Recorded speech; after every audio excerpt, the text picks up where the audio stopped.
Hello class, welcome to this video on Chapter 6 review.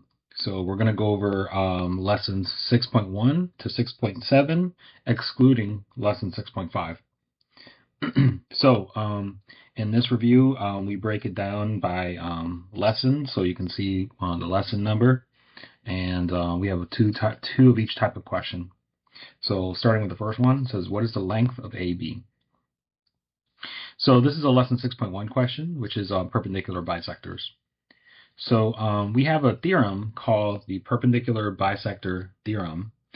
And what that states is that if I have a perpendicular bisector, so here, let's say I have this line, and I have a perpendicular bisector which cuts that line in half and at a right angle, so this here is my perpendicular bisector, then if I am on that perpendicular bisector, let's say here, then it is the same distance from the end points. So this is the same distance from the end point here, it's the same distance from the end point there. And I can draw a line there, I can draw a line there, and these lines will be equidistant. So this point is equidistant from each of these 2 points. Equidistant means same distance. So in this case, same length. This is the perpendicular bisector theorem. Okay. Now the converse of the perpendicular bisector theorem, the converse of this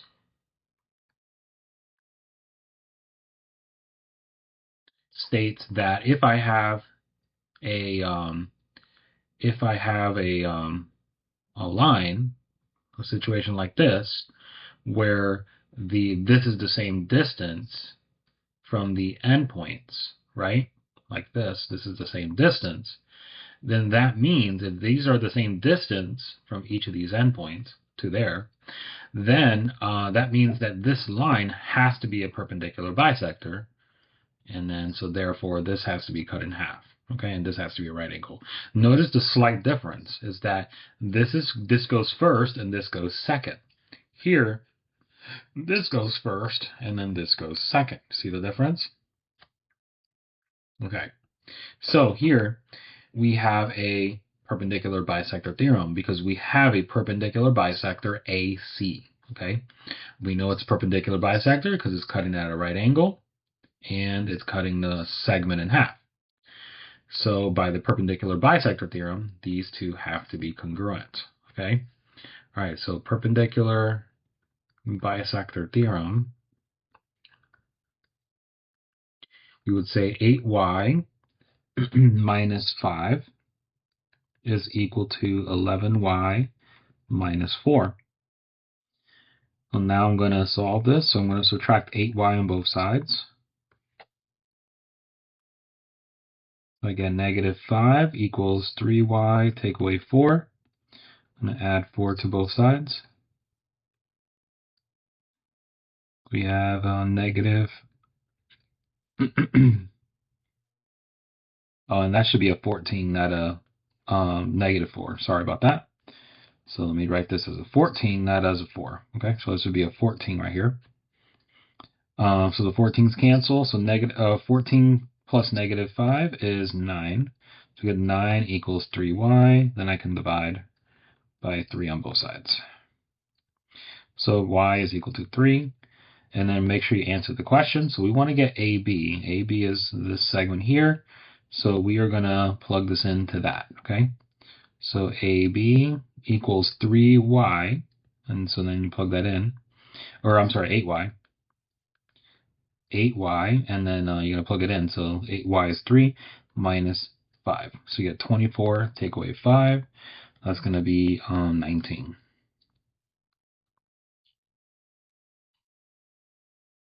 All right, number 1.2, again, same type of question. We have here another perpendicular bisector theorem. All right, we know that this is the case because this is the same, and so these have to be the same.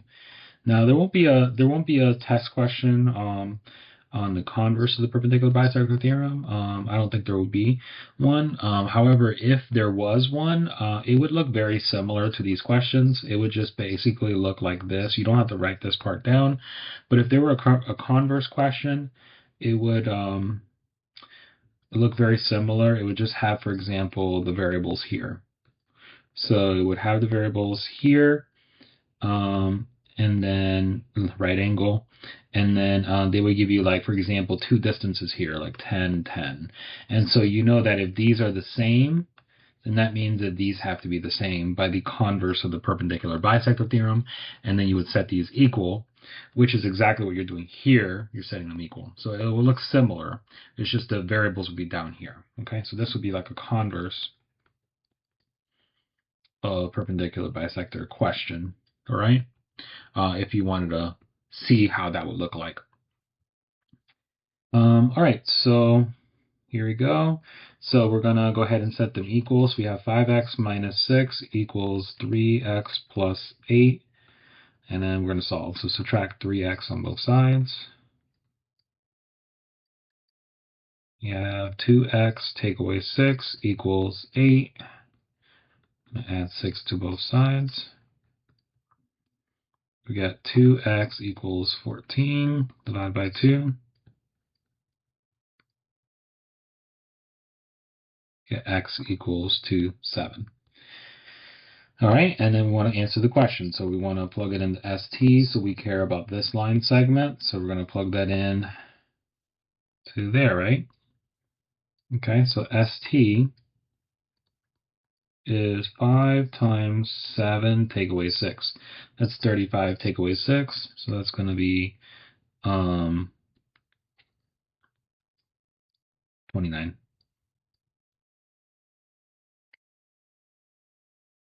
All right, that takes care of the first one. So number 2. So now the second type of question. This is a lesson 6.3 question, as you can see, and it's talking about centroids. Okay, so first off, we need to review centroids and how they work. Remember that the mnemonic that I showed you how to memorize special segments and things like that. So I'm going to go ahead and quickly review that. All right, so remember the mnemonic that helped you, that I mentioned to help you remember, is my cousin. So my cousin always owes Anna banana ice cream, probably before Christmas.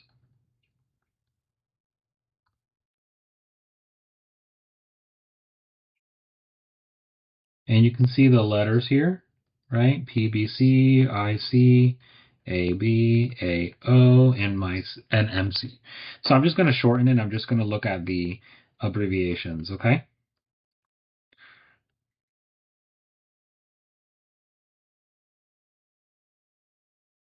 Okay, so my cousin, M stands for the median. This stands for the centroid. And then we have altitude, and we have orthocenter, and we have, this stands for angle bisector. That's all one thing. And we have incenter, and that's one thing. And we got perpendicular bisector. I'm just going to shorten that. And that refers to the circumcenter.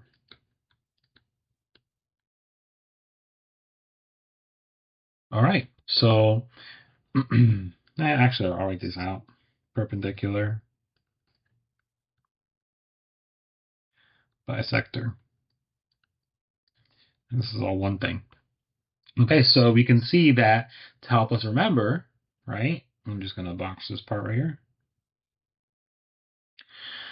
A centroid is formed when you have three medians formed in a triangle. Okay, so I'm going to quickly show you what that means. Okay, so a median. So since you guys are dealing with vocab, we want to make sure you understand what that means. Okay, so a median is when you have a line going from the vertex to the opposite side, and it basically connecting the midpoint of the opposite side to the vertex. Okay, so the midpoint to the vertex, and so this is the midpoint is cutting that in half. That's a median. Okay, if I have three such medians, then the point where they cross, called the point of concurrency, will be referred to as the centroid. Okay, so if I do this, and this is the middle here, it's going to cross there. And if I do this, this is the middle here, it's going to cross there. That's a bad line, so I'll just redo that one. I did not mean to do that, sorry.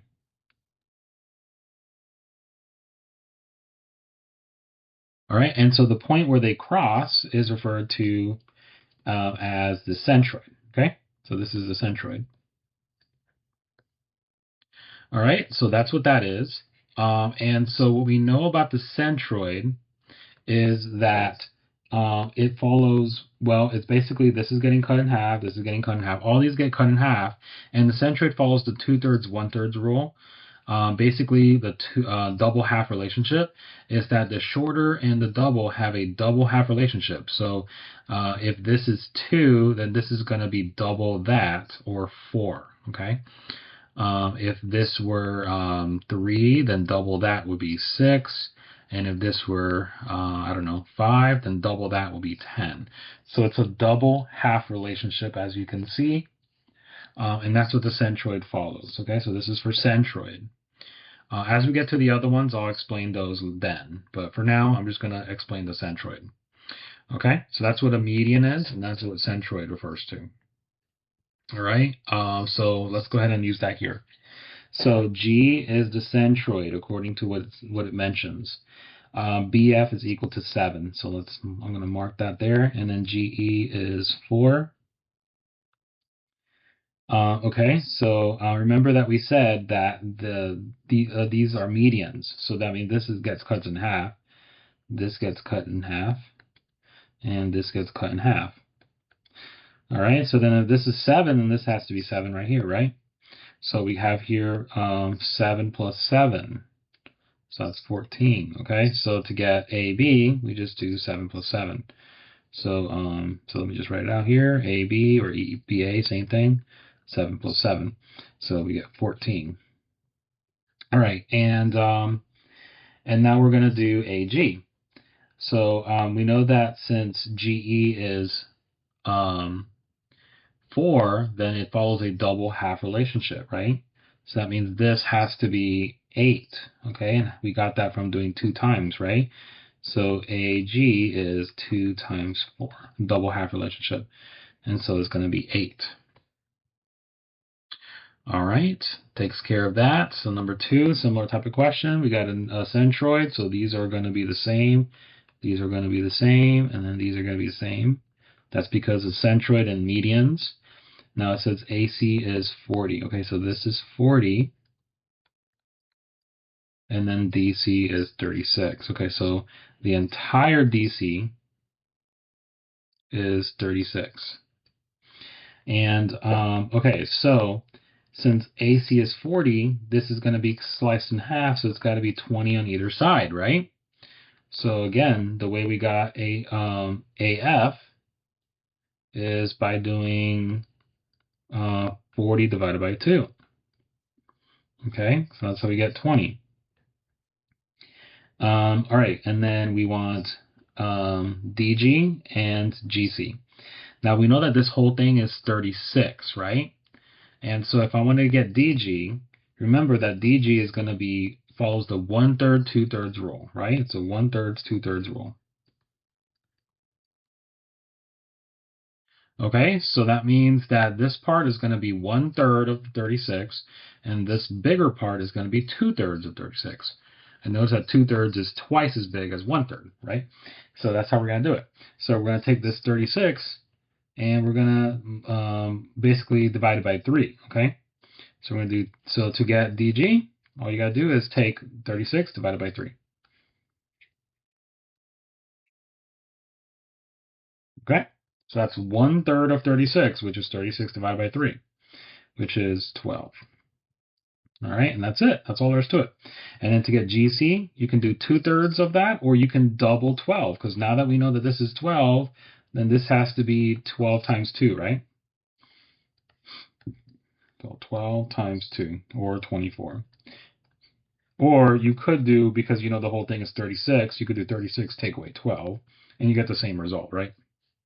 24. So that's how you do it, guys. You take, if you're given the total, just take that number, divide by 3, that gives you the shorter part, double it, and you get the longer part. All right, that's the quick way of doing it. All right, so we're going to do 3.1. So now this time we're looking at lesson 6.1, and we're talking about the circumcenter. All right, so let's go back to our little graphic here and explain the circumcenter. All right, so let me get rid of this now, and we're going to look at only the circumcenter. So let's say we have a triangle, and the circumcenter, remember, has to do with the perpendicular bisector, right? Perpendicular bisector is when you cut something in half at a right angle. So from basically, if I want to cut this in half at a right angle, that would be my perpendicular bisector. Right angle, cut that in half. Then I would cut this in half at a right angle.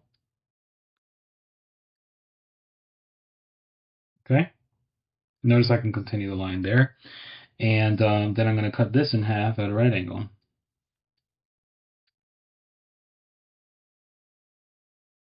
And notice I can continue that line. But notice where that they cross, right? All 3 points, all 3 lines cross, and that is my circumcenter, okay? Or yeah, my circumcenter. All right, so now the special thing about the circumcenter is that it is actually the same distance from each of the endpoints of the triangle to that point. So it's the same distance there, it's the same distance from there to there, it's the same distance from there to here.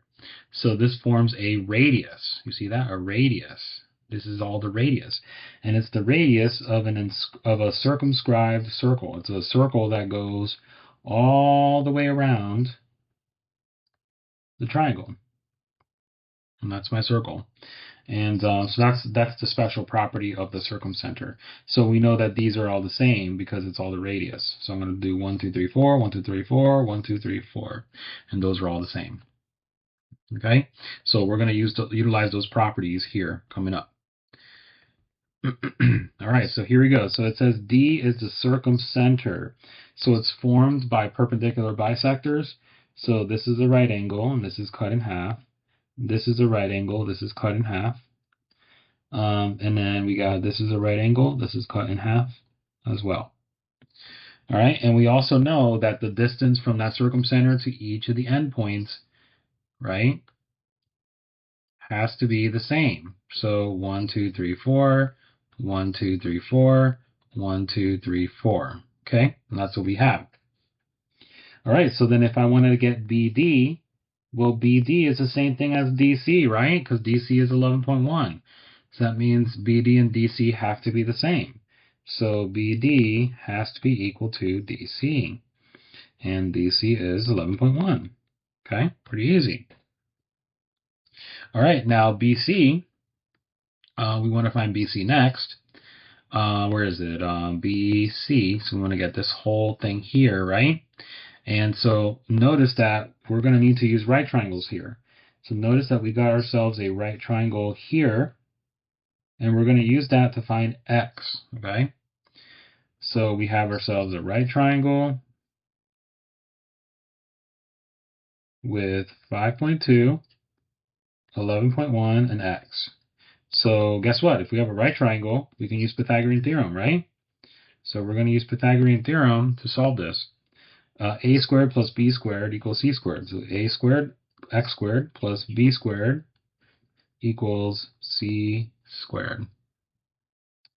All right, so we get x squared, and then we got 5.2 squared, right? So we got to do 5.2 squared, 5.2 to the second power. That's 27.04. And then we got to do 11.1 squared. 123.21, okay? All right, and then we're going to subtract 27.04 on both sides.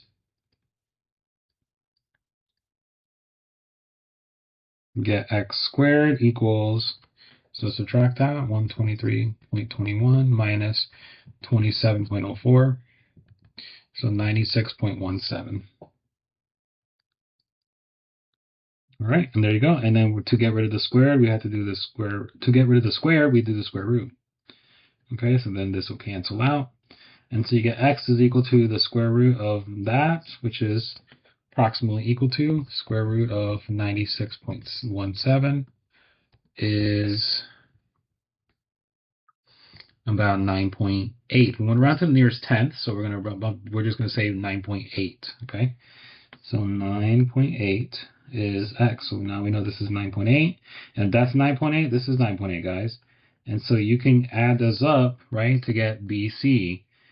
All right, so BC is 9.8 plus 9.8, which is going to be 19.6. All right, there you go.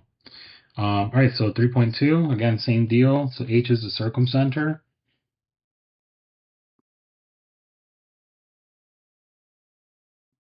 All right, so we have this. This is referring to this distance, by the way. This is referring to this distance. It's kind of hard to tell.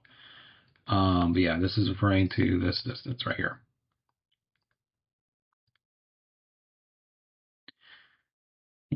All right, so we got this 2.74, we got the 5.06. Remember that if circumcenter has to do with perpendicular bisectors. So this is a right angle, this is cut in half. This is a right angle, this is cut in half. This is a right angle, this is cut in half.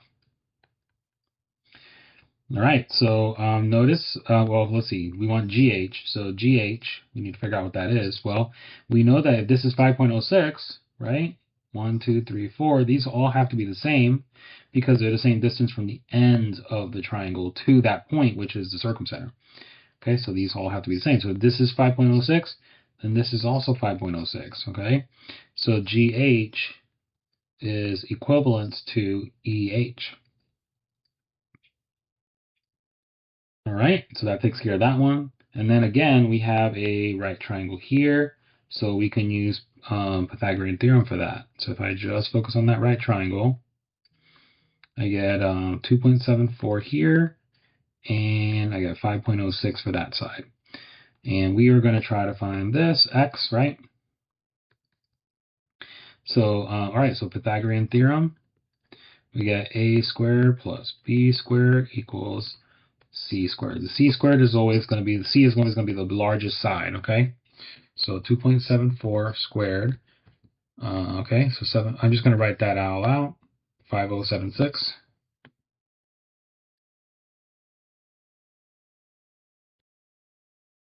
At 5.06 squared. 6036. Okay. All right, and then we're going to subtract that on both sides.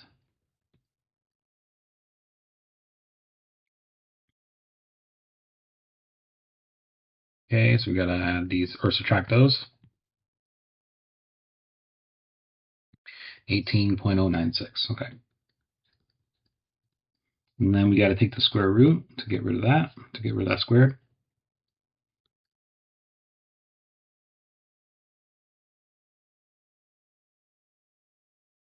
Okay, so then we're around to the nearest 10, so about 4.3 looks like. Okay, so we got about 4.3. And so this is about 4.3, then this is about 4.3 as well. And that will give us EF, right? So EF, we would have to add those up, and that would be 8.6, okay? So we got 4.3. So to get EF, we would have to do 4.3 plus 4.3.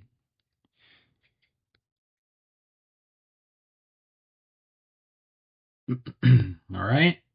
That takes care of that. And then 4.1, now we got a new type of question. We got the in-center now, right?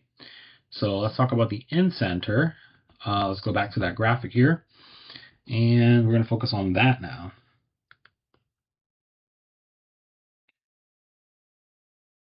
Okay, so we've done two. We got two more to go, but we're really on this test. We're not really going to focus too much on the orthocenter. We're really just going to focus on the other three. So you really won't. I don't believe on this test you'll see the orthocenter. So what I'll do is I'll just describe both of them and then go from there. Okay, so let's do the incenter. So the incenter has to do with angle bisectors, right? An angle bisector is when you cut an angle in half, right? Bisector means cut in half. So you're going to cut these angles in half.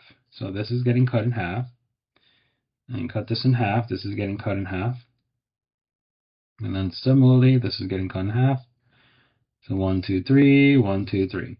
So those angles are all getting cut in half, and then those lines, those angle bisectors meet in the middle, and this middle line is called the incenter. Now it's an incenter because it's the center of a circle that goes inside the triangle. So it's the same distance from that point to a point on the side of the triangle at a right angle.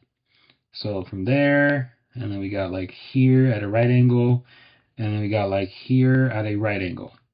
So notice that those are all the same distance. So 1, 2, 3. And so notice it forms a radius.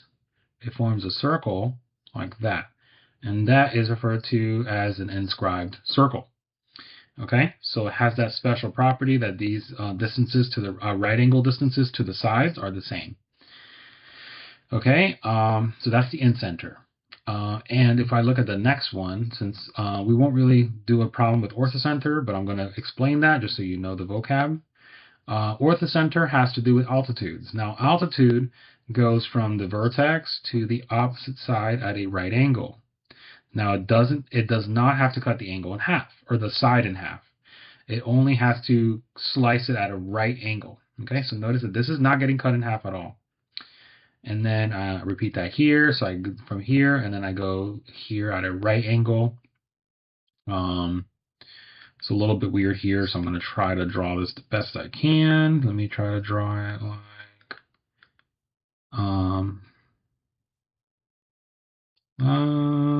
actually, let me try to draw it a little bit longer here,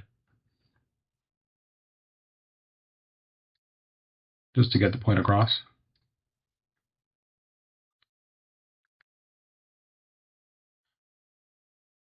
Right. So this is the entire line. This is not getting cut in half. This part is longer than that. But if I were to draw an altitude from here to here, it would have to be at a right angle to that. So notice that I can't do it unless I go outside of the triangle. And then once I go outside of the triangle, I can form a right angle to that. See that? So that would be an altitude line, for example. So we have an altitude line here. We have an altitude line here that kind of goes out. You can extend this line, by the way, like I did here. And then you're also going to do the same thing here. The only way you can make this into a right angle is if you extend this out a little bit. And then you can make an altitude. And this is going to cut out a right angle. See that? And a right angle is like an L, right? Like an L shape. And so notice that these 2 points cross, and that is called your orthocenter. Notice that the orthocenter can be outside of the triangle. It can also be inside or on the triangle. It could be different positions, right? The incenter is always inside the triangle. The orthocenter can be located in different positions. The centroid is always located inside. So let me just put a little note here. This is always inside. The orthocenter can be inside, outside, or on, okay, the triangle. The incenter is always located inside. And the circumcenter is located inside, outside, or on, either one, okay? So multiple. So hopefully that made sense. All right, so those are all four. We went over all four. So let's look at 4.1, which is referring to the incenter. So D is the incenter, so it's formed by angle bisectors. So that means this is getting cut in half, this is getting cut in half, and this is getting cut in half. All right, and then that also means that these right angle distances are the same, right? So I'm going to put this is the same, this is the same, that's the same. And it forms this inscribed circle, okay, but which we won't draw. All right, so now we got DF is equal to 6. So we got 6 here. DB is 10.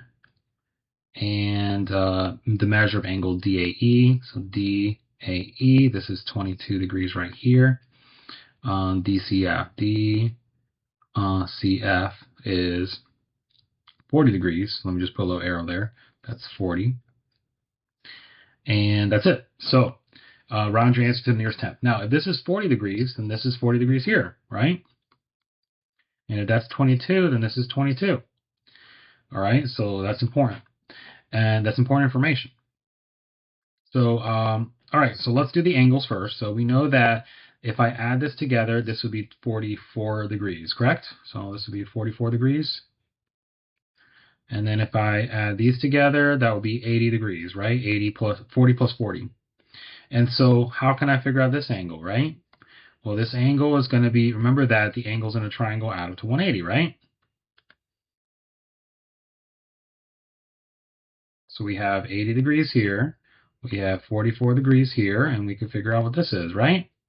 So by the triangle angle sum theorem. So triangle angle sum theorem, the angles in a triangle add up to 180. So we can get x here. We do 180 minus, and then 44 plus 80. So of course 44 plus 80 is 124. Then I can subtract those. That's going to be 56 degrees. So this is 56 degrees, and then we're going to cut that in half, right? Because if we want to get, we wanted to get CDF, so or EBD. So EBD. So that's this one right here. So this one's got to be half of 56, right? 56 divided by 2. All right, so this is how we get this one. So the measure of angle EBD is 56 divided by 2, which is 28 degrees. All right, so now we know this is 28. So let me just write that as 28 degrees, and that's 28 degrees. All right, now let's get CDF. CDF. CDF. So that's just, okay, so that's this right here. So that's this angle right there. All right, well, we know that this is 40. Let me draw that triangle, this triangle right here. So for this triangle in red, we know that this is a right angle right there. That's 90. We already know that this is 40 degrees, right? And so we can figure out what this is. Adds it to 180, right? So we got 90 plus 40 plus x. So we have, there you go. So that's what we got. So we got x plus 40 plus 90. Well, I'm just going to say x is equal to, so x is equal to 180 minus 40 plus 90. Okay, and then 180 minus 130, that's 50 degrees. All right, so that's 50. Okay, so there you go. So that CDF angle has to be 50 degrees, guys. Okay, so let me show that here.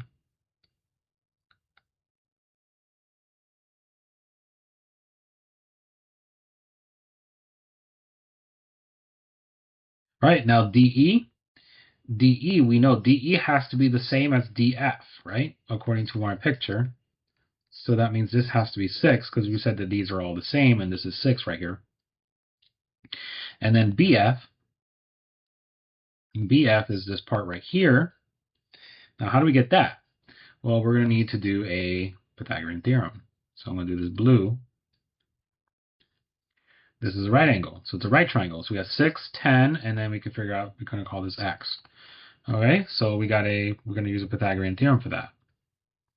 All right, I am first off going to, I'm going to lasso this just so I have more room.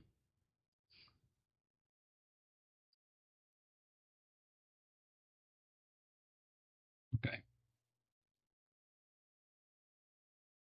So I'm going to do this triangle, which we said is 6, and then x, and then 10, right? So we're going to use Pythagorean theorem. We have 6 squared plus x squared equals 10 squared. So 6 squared is 36, and then 10 times 10 is 100. So we are going to subtract 36 on both sides, and we get x squared is, so we're going to say x is the square root of 64. The square root of 64 is 8, guys, so we get that. All right, so there you go for that one.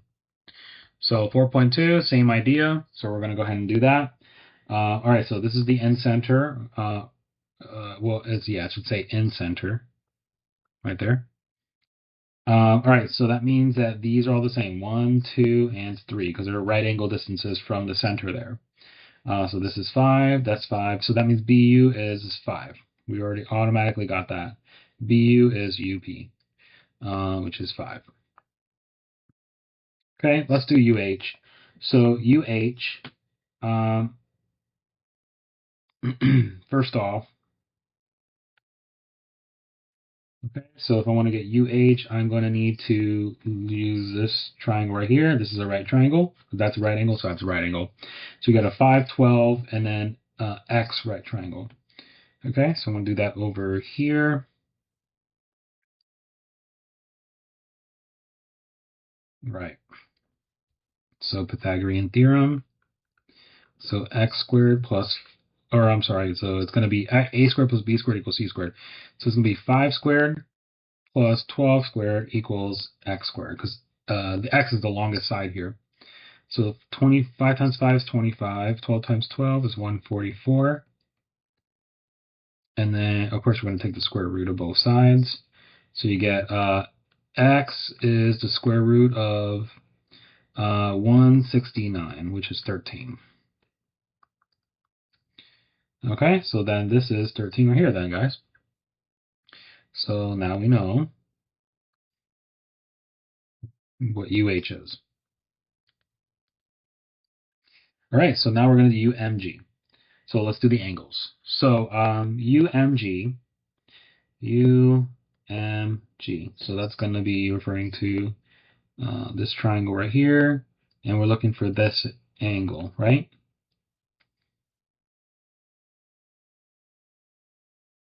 Okay. Well, that's not so bad, because we know that that angle has to be 90. Because if this is 90, then this is 90 right here, right?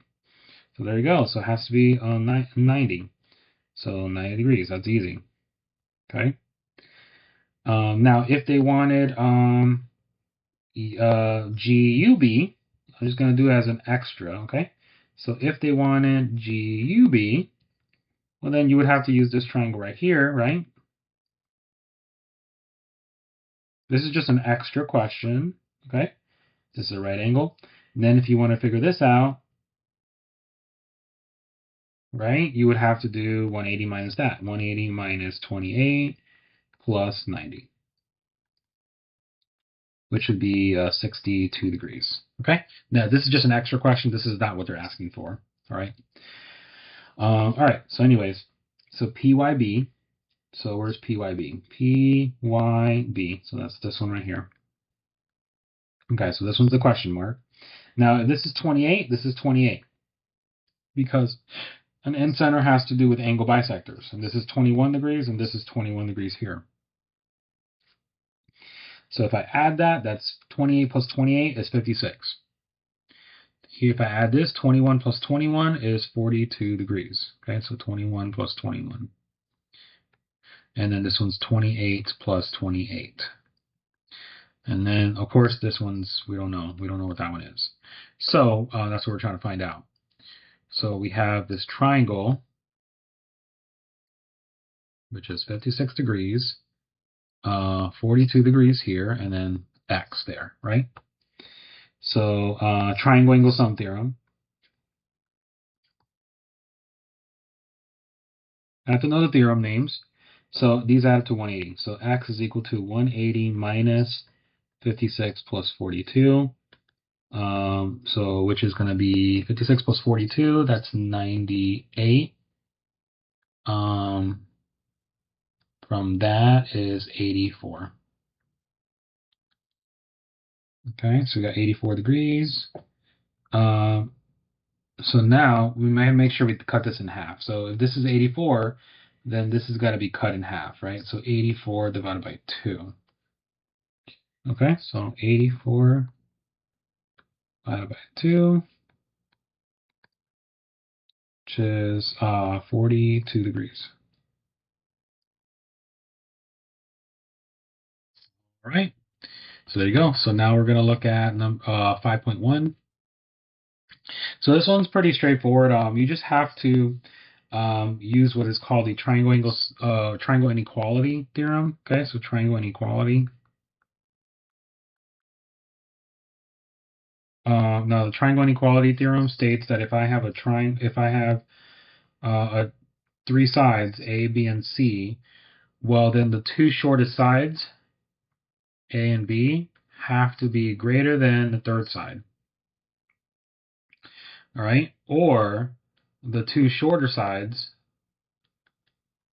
have to be less than the third side, absolute value. Okay, either one. If I subtract the two sides, they have to be less than the third side. If I add the two sides, it has to be greater than the third side. All right, and then these are going to be the shortest, and in here, these are going to be the longest. Right? That's the triangle inequality theorem. And now if this is true, then I can form a triangle. If this is not true, I cannot form a triangle. Okay? So in this case, we want to determine can I form a triangle with these three sides. Okay? So let's do the first one. Notice I'm going to take the two shorter sides, 4 and 5. 4 plus 5 is not greater than 9. So the answer is a no, right? The next one, 7 plus 8 is greater than 10, so that's that's true. So yes. This one's 4.2 plus 4.2, which is greater than 9.1, because this is equal to 8.4. And actually, maybe show my work here. I'm going to show my work. This is equal to 9, which is not greater than 9. This is equal to 15, which is not greater than 10. Or, yeah, which is greater than 10, I'm sorry. And then this is equal to 8.4, which is not greater than 9.1. That would be a no. And then 2 plus 2 is 4, which is greater than 2. So, yes. All right, and that's how you do that. Pretty easy, guys. So don't get that wrong. There's only one type of that question because there's a lot. Basically, you have 4 questions in one. All right, so 6.1, and this was from lesson 6.6. So the locations of 3 friends form a triangle, 3 friends' homes. Claudia is 7 miles from Dane. Dane is 3 miles from Emma. Find the possible range for the distance between Claudia and Emma. Okay, so let's just say, for example, I don't know, Claudia's here. Dane is here. I don't know, just as a drawing. This is 7 miles. And Dane is 3 miles from Emma. And we'll call this X. So find the possible range for the distance between Claudia and Emma. Okay? So remember that the two sides, if I add the two sides, it should be greater than the third side. If I subtract the two sides, it should be less than the third side. So all I got to do is just subtract the two sides. It'll be less than the third side. I added the two sides. It should be greater than the third side. That's it. So 7 minus 3, that's 4. And then 7 plus 3 is 10. Done. That's it. All right. 6.2, Capria is planning to fence a triangular plot of land. 2 of the sides of the plot measures 230 yards and 490 yards. Find the range for the measure of the third side of the triangular plot of land. Okay, so we have the 2, and then we have X, right, which we don't know. That's what we're trying to find out. So again, do the same thing, right? So if I add the two sides, it should be greater than the third side. If I subtract them,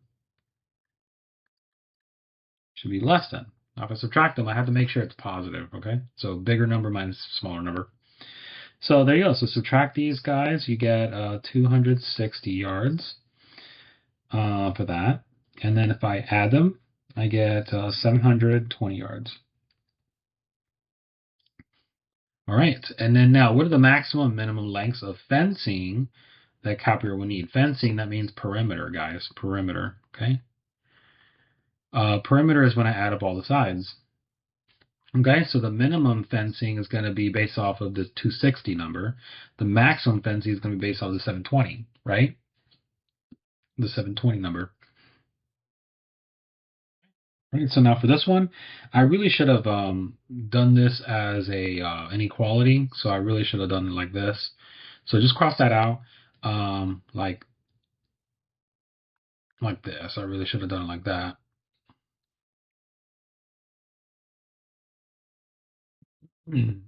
Fencing, right? Amount of fencing.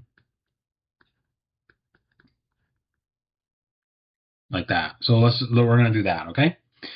All right, so the minimum amount of fencing is based off of the 260, right? So we're going to do the 260. Minimum means small, okay? So 260 plus, and then the other two sides were 230 and 490. So if I do that, if I add those all up, I get 980. That's going to go here. Then if I use the bigger number, 720, that's going to be the maximum, right? So 720 plus 230 plus 490. So that's going to be 1440. That's really what we're looking for. The amount of fencing is between 980 and 1440. All right, so 7.1. How do the lengths of the sides A, B, and CD compare? So this is a 6.7 question. This is referred to as the hinge theorem, okay? So I'm going to explain that real quick. So the hinge theorem, basically, if you have two triangles, so if you have two triangles,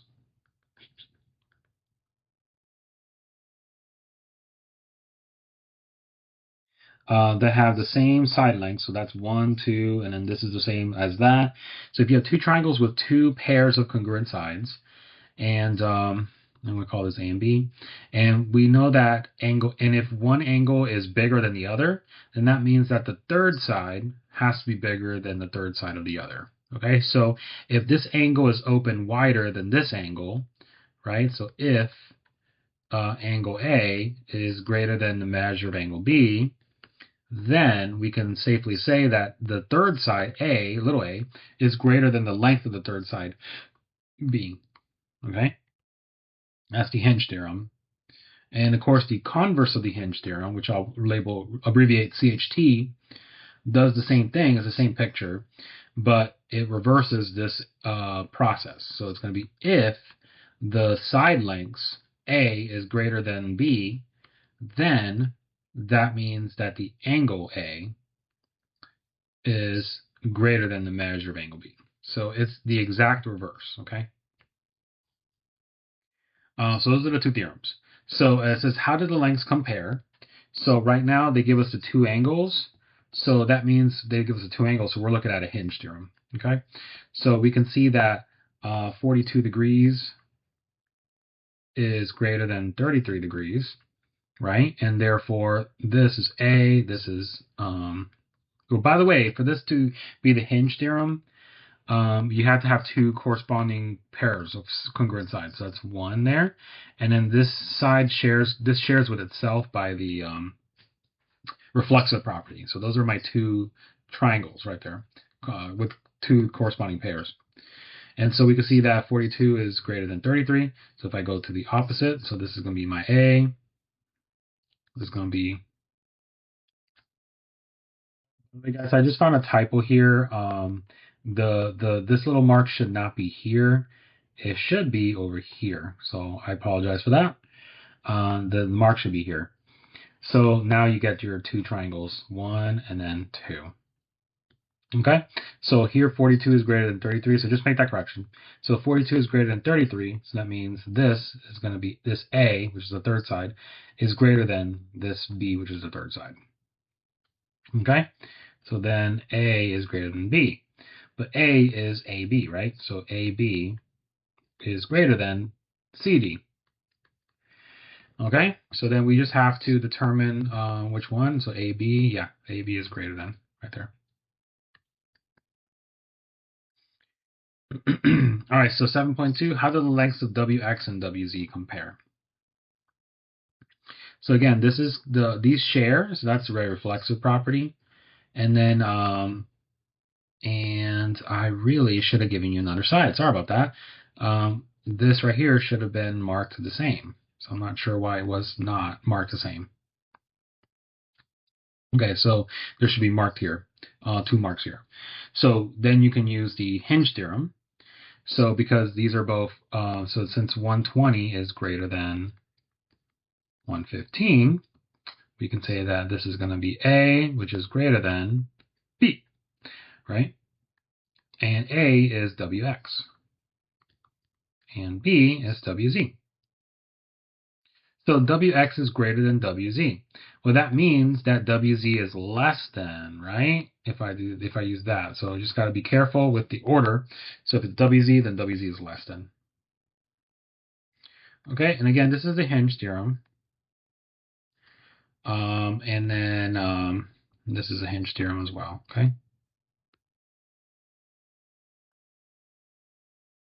All right, so 8.1. This is lesson 6.4. So we want to order the angles from largest to smallest.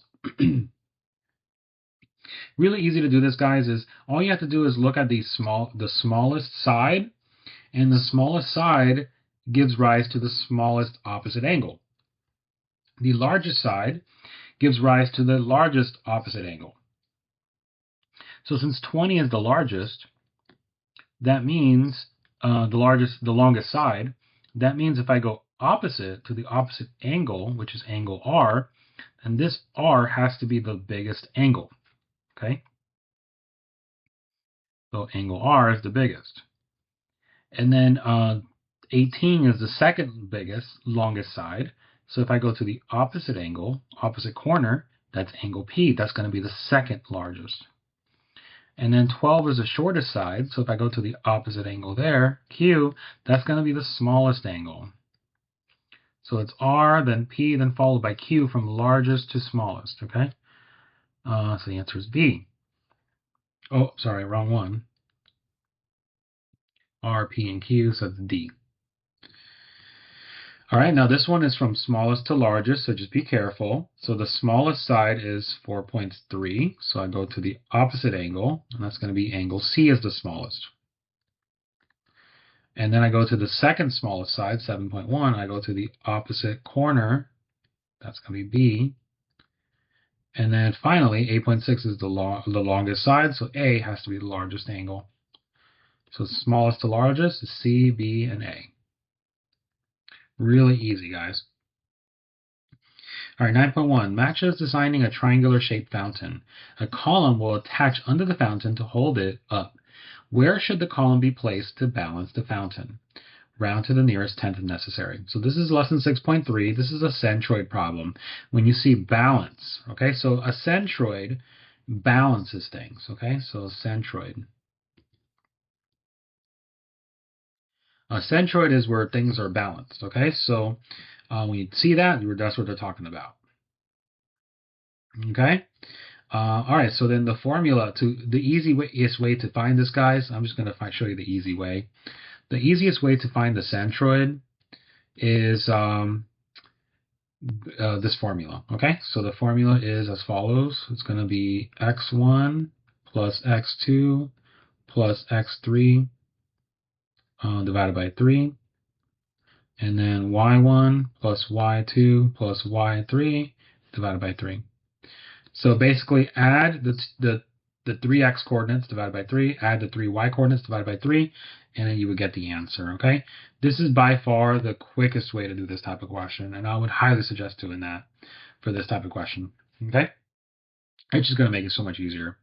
Now, you could, of course, do it. You can estimate what the centroid is by finding the midpoints and stuff. You know, and I'll show you that you can do that, but this is by far the best way to do it. All right, so the coordinates for A. Let's find the coordinates for A.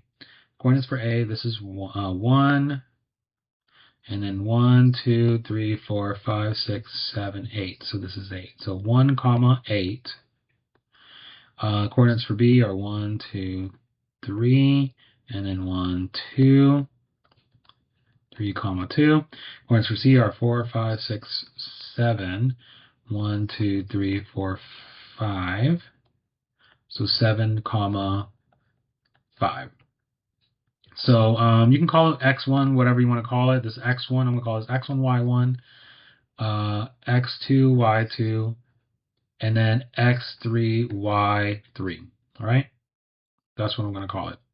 So you got x1 plus x2 plus x3. So add those x coordinates. So we got 1 plus 3 plus 7 divided by 3. And then add the y coordinates. 8 plus 2 plus 5 divided by 3. Really straightforward. Then 7 plus 3 plus 1, that's 11. So 11 divided by 3.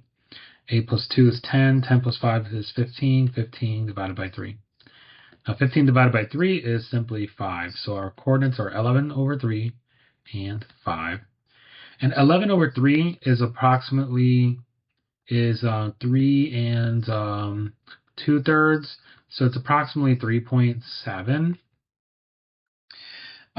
So let me show you how to find that. So 3.7 comma 5. So we got the answer, but let me just show you the estimate. So if I wanted to estimate this, remember that centroids are formed from medians. So all I got to do is cross two medians. So so the middle of this point of this line here is around here. Okay, that's like the middle. And so I can connect these two. So what I'm going to do is I'm going to show you this is a median right here, from there to there, because that's cutting that in half, right? And then I'm going to connect another median. So the median, the midpoint for this line is here. And notice that that connects to this. And notice that they cross here. And that point, let me just do another color. That point is your centroid, which is about 3.7. See that? It's almost close to 4. And at a y coordinate of 5. You see that? That point is 3.7, comma 5. But you see how I estimated that? So if you have a multiple choice, you can estimate it like that, or you can just calculate that. I would suggest, either one. If you have multiple choice, draw it. If you don't, then just use the formula.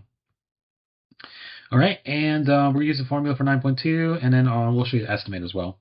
So Camila made a collage with pictures of her trip to Europe. She wants to hang the collage from the ceiling in her room so that it is parallel to the ceiling. She draws a model of the collage on a coordinate plane. At what point should she place a string? She wants to place a string so she can balance it, right? So we have something that this is the ceiling, and we want to hang it so that it's like parallel to the ceiling. So that means if it's parallel, that means this has to be balanced, right? So that means centroid. Okay? All right, so hopefully that made sense. Just kind of breaking down that problem. So let's go ahead and, in that case, let's find the centroid. So we'll call this x1, y1, x2, y2, x3, y3. So we have here 0 plus 3 plus 0 over 3. And we have 8 plus 4 plus 0 over 3. So we got 3 divided by 3, and then 12 divided by 3. So 3 divided by 3 is 1, 12 divided by 3 is 4. And that's my coordinates, guys. 1, 4. Now, if I were to use the centroid method, the middle of this is right here. Then I can draw a line there. Then the middle of this is like right here, 1.5. And then I can draw a line from there to there.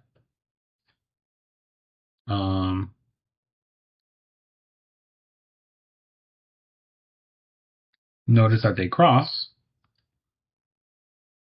right here, which is 1, comma 4. See that? And that's exactly what we got. All right, so showing you a couple ways to do that. All right, so now we got 6.7. So lessons, chapter 6, lesson 7, basically. So what is the range of possible values for x? So this is, notice that this is a hinge theorem type of problem, or converse of hinge theorem. So we know it's the converse of the hinge theorem because they're giving us the sides here. If they give you the sides, then it's converse of hinge theorem. If they give you the angles, then it's the hinge theorem. So here we got 4 plus 6.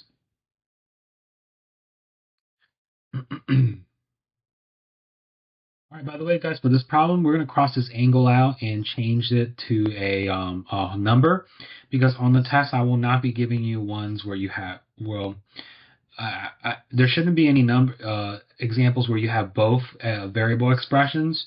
Usually it's going to be a variable expression on one, and then the other one's just going to be a constant, a number, okay?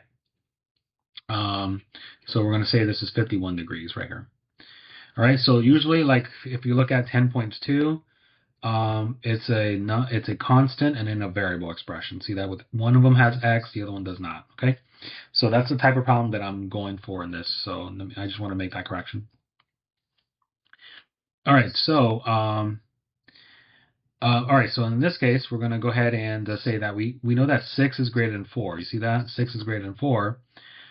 So because 6 is greater than 4, that means that this angle has to be greater than 50. See that? So 6 is greater than 4. So then therefore 3x plus 6 is greater than 51 degrees. Okay? All right, so now it's greater than 51, but how big can it be? Well, the largest that 3x plus 6 can be is 180 degrees. It can't be bigger than that, or it can't be equal to 180. So it could be greater than 51 degrees, but it can't be bigger than 180. So it has to be less than 180. So we're going to also say that this is less than 180. So if I put these together, I would get something like this. I would get 3x plus 6 is less than 180, but it's greater than 51. And that's what I get if I put these together. That's what I get there. Okay? And then you don't have to do it like this, but I like to make it as a sandwich and then solve it. So here, what I'm going to do is I'm going to subtract 6 on both sides. And we get 45 here, less than 3x, less than 174. And I'm going to divide 3 on all 3 sides.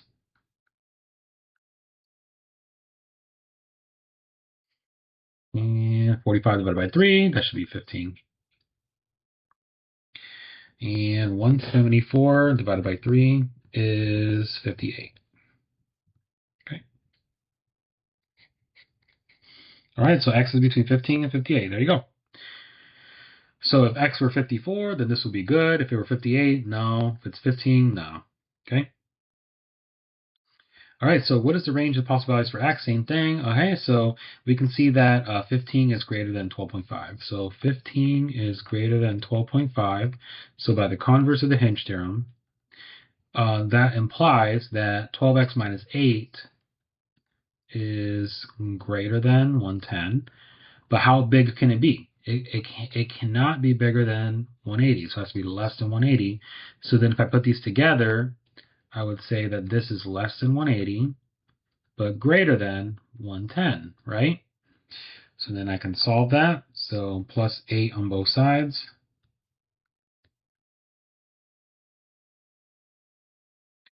So 118 less than 12x, less than 188 divided by 12.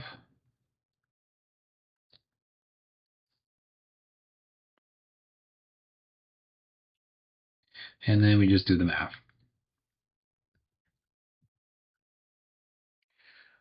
Okay, so 118 divided by 12, that's actually not a nice number, right? So what we're going to do It's just we're going to reduce it. So we're going to divide by 2 here, here, here, and there. And that's going to turn into 59. And then 12 is going to turn into a 6, right? So it'll be 59 over 6. Okay, and I think 59 over 6 you can reduce that, right? No, you can't. So leave it like that, 59 over 6.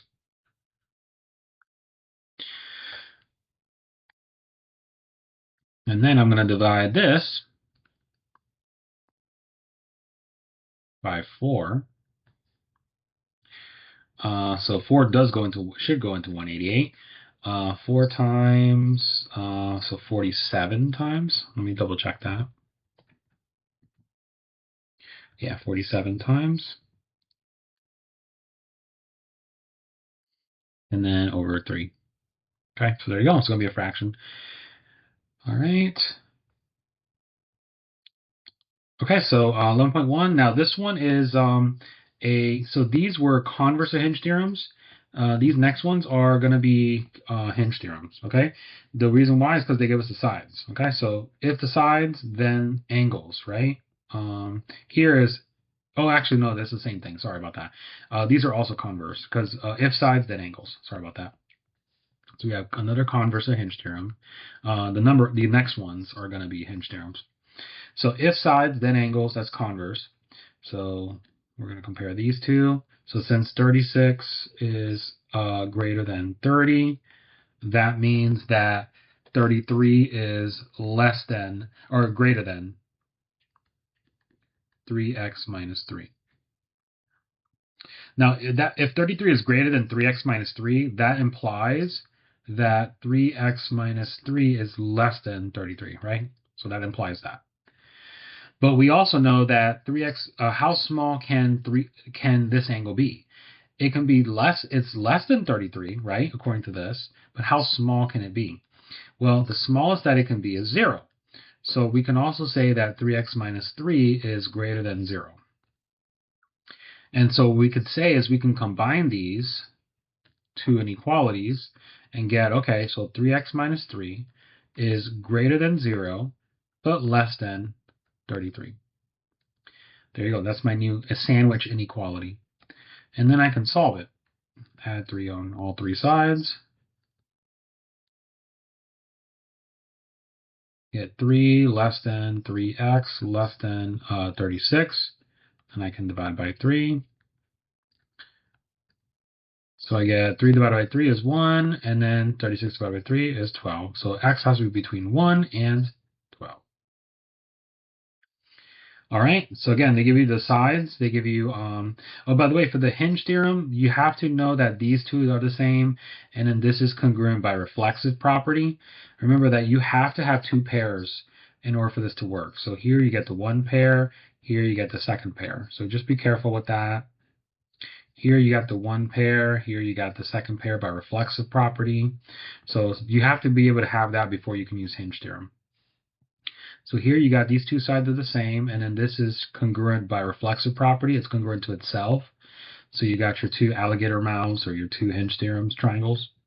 So now we can compare these. So 12 is bigger than 9, right? So by the converse of the hinge theorem, we can see that 12 is greater than 9. Therefore, 31 is greater than 2x minus 3.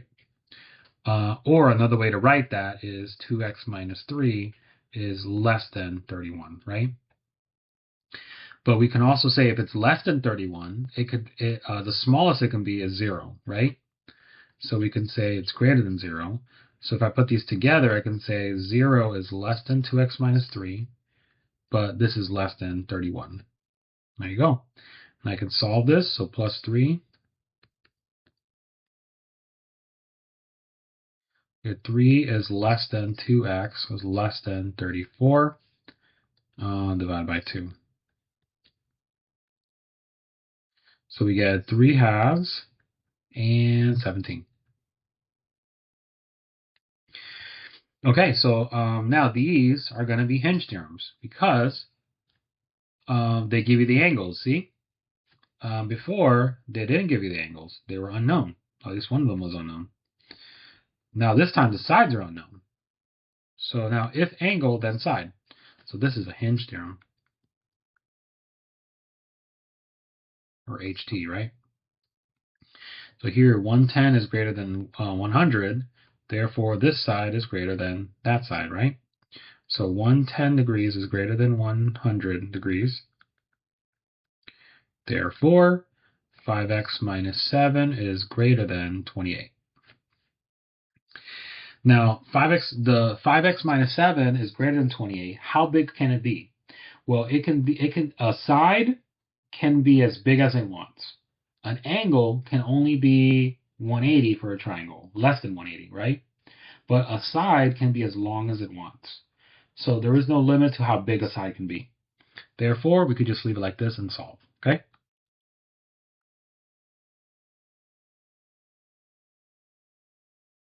So we get 5x is greater than 35. Simply divide by 5.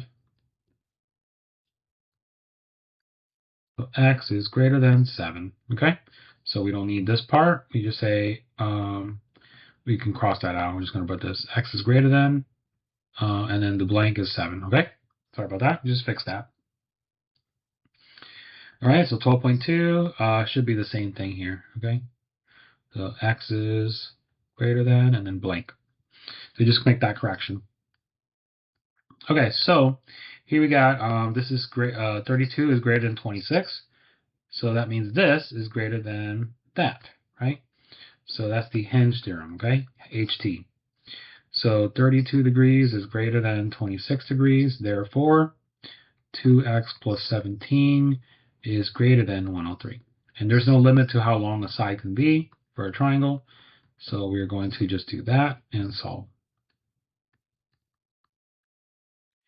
This is going to be 90 or 86 degrees. So that's 3. Yeah. So 86 and then divide by 2.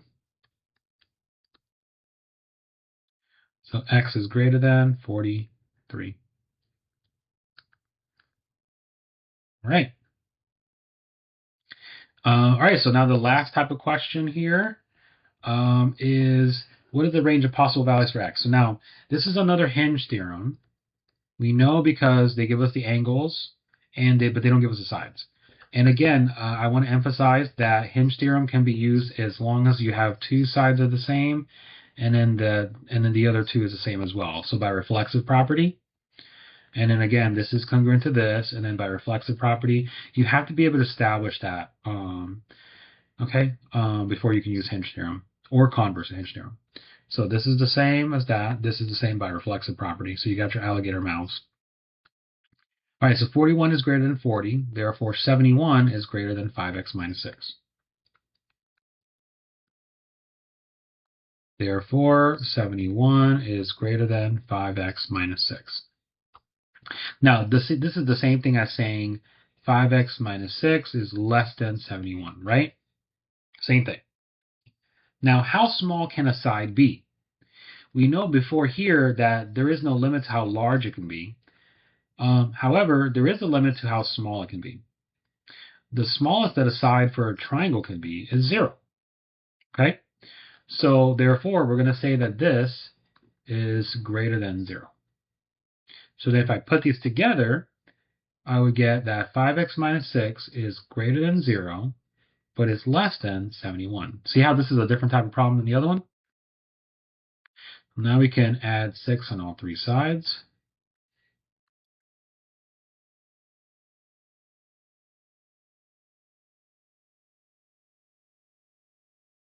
Divide by 5, divide by 5. There you go. So you have 6 fifths less than x less than 77 fifths. All right. And then here, so this is congruent to this. This is congruent by reflexive, so we can use the hinge theorem here. We know it's hinge because they give us the angles. So 38 is greater than 36. Therefore, 50 is greater than 3x plus 14, which is the same thing as saying 3x plus 14 is less than 50. Now, if it's less than 50, how small can it be? The smallest that a side can be is 0. So I'm going to say that this is greater than 0, and I'm going to combine these, say it's between 0 and 50. And I'm going to go ahead and subtract 4 on both sides. -4 is less than 3x, is less than 46. Divide by 3. And there you go. So between -4/3 and 46/3. All right, guys, that's going to do it for the video. Hope you found this useful and informative. And as usual, I'll see you in the next one.